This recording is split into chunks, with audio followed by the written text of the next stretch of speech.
Rəşadət bəy, salam, hər vaxtınız xeyir olsun. İlk öncə təşəkkür edirik, dəvətimizi qəbul etdiniz. Gənclərə bu sənəti seçmək üçün indi tövsiyələri alacaq sizdən. Hər kəs buna razılaşmır, çünki hər kəs öyrətməyi sevmir. Yox, istəyirəm iş tayda genişlənsin, düzəlsinlər, belə əl işlərindən düzəlsinlər. Tütəkdir, balabandır, bunu düzəldən demək olar ki, yoxdur. Yəni, düzəldən olsa, yaxşı olar. Siz necə oldu ki, belə dülgər sənədini özünüzə peşə kimi seçdiniz? Hardan sizdə belə həvəs yarandı?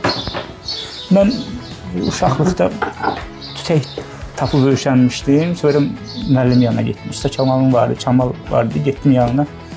Klarnet çalmağı öyrəndim. Zurna salmağın sirlərini öyrəndim. Tütəyi də elə o vaxtdan ondan öyrənmişim. Allah rəhmət eləsin, dünyasını dəyişdi. Tütəyi də düzəltməyi, bundan sonra belə həvəs yarandı. Bu sübünür işlərimlə düzəltməyə qədər həvəs yarandı. Rəşadət bəy, necə oldu ki, bu sənətə siz dərinliklərini yələndiniz? Bununla bağlı təhsil almısınız, yoxsa belə fitri istedadlı? Belə fitri istedad demək olar ki, yəni tütəyi uşaq vaxtı alıb öyrənmişəm. Sonra musiqiyə həvəs yaranıbdı.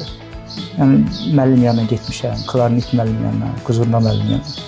Rəssam da olmuşam, yəni Qəbir daşında 9 il, 10 il rəssam işləmişəm. Rəssamlığım da var. Bu sinif durmuşam, rəssam yanında bu sinif durmuşam uzun müddət. Yəni, bunu namə dilmənlər tütəyi, balabanı sıxıblar öz adlarına. Mən də istəyirəm ki, Azərbaycan aləti kimi bunu Azərbaycan aləti kimi bilsinlər. Yəni, bunun ermənilər tütəkdir, balabandır, onları sıxıladım. Mən də bu işləri görürəm ki, yəni, bu Azərbaycan alətidir, erməni aləti deyil. Ona görə daha çox tanıtmaq istəyirsiniz? Bəli, ona görə tanıtmaq istəyirəm. Sizin dediklərinizdən belə başa düşdüm ki, dülgər olmaq üçün, dülgər sənətini özünə peşə seçmək üçün eyni zamanda da rəssam olmaq lazımdır, yoxsa fərqi yoxdur bunun? Yox, fərqi yoxdur. Elə rəssam olan elə dülgərliyi ilə bacarır.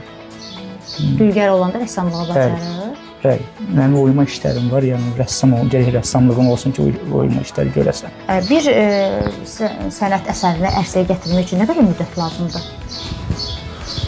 Bir dənə tütəyin üstündə hardasa bundan gün yarım ayda işləyib qutarıram. Yəni istəyən olanda görürsən, kökü düz istəyirlər də bir dənə o qarmın kökündə olan gün yarım ayda, 2 gündə də işləyib.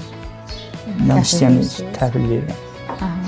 Amma işin yəqin ki, çətinliyindən də asılıdır da. Misal üçün bu çətin işə oxşuyur. Hə, bu biraz çətin işdir, bu biraz vaxt tələb edir, yəni səbir lazımdır buna da.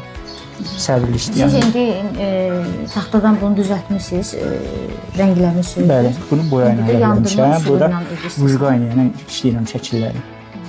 Yəni çox şəhidlər ailəsinin... Bundan özünüz çəkmisiniz? Bəli, çox şəhid ailəsinin işləyib vermişəm, yəni təmənnasız, zatsız aparıb vermişəm özüm. Yəni istəsəz bunu da alətini də səsini də çıxardaram, işte balaban bu alətdir, tütək bu alətdir. Bunun səsi başqadır, tütəyin səsi başqadır. Fərqləri ancaq səslərdir.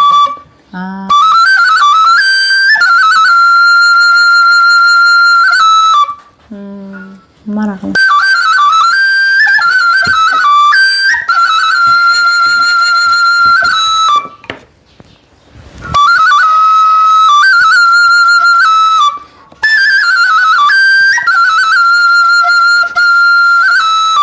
Bu tütəkdir. Balaban da budur. Balaban aləti də budur. Bunun səsi başqadır biraz.